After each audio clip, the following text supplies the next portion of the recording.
देखिए पत्रकार महोदय, मेरी भावना और मेरी बातों को समझ के मैं कहता हूं, आपने कहा कि इंडस्ट्री को चलने के लिए मजदूर चाहिए। मजदूर कहां से आता है? मेरा प्रश्न ये है कि अगर हम मजदूर के बस को रोक दे, पंजाब जो धान रोपने के लिए जो मजदूर जाते हैं उसको रोक दे, क्या मजाल है पंजाब के एक खेत में धान लग जाएगा? क्या हम उस मजबूत पक्ष में नहीं है? अगर हम उस मजबूत पक्ष में हैं तो क्या हमारी हिस्सेदारी नहीं होनी चाहिए?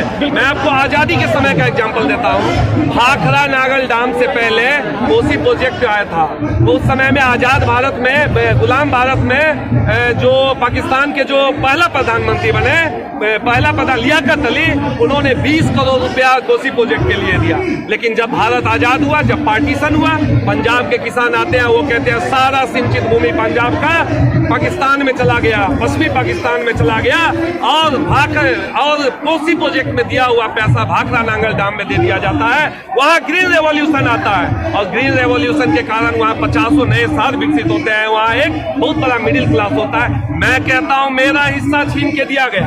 अगर कोसी प्रोजेक्ट पे काम होता, उत्तरी और दक्षिणी जो पूर्वी और पश्चिमी जो तटबंध है उसे ढंग से बनाया जाता, आज हम पलायन नहीं करते, आज बेरोजगारी नहीं होती। सुनिए, आज वहाँ चीनी मिल बंद नहीं होता, आज वहाँ जूट मिल बंद नहीं होता, कुछ भी बंद नहीं होता।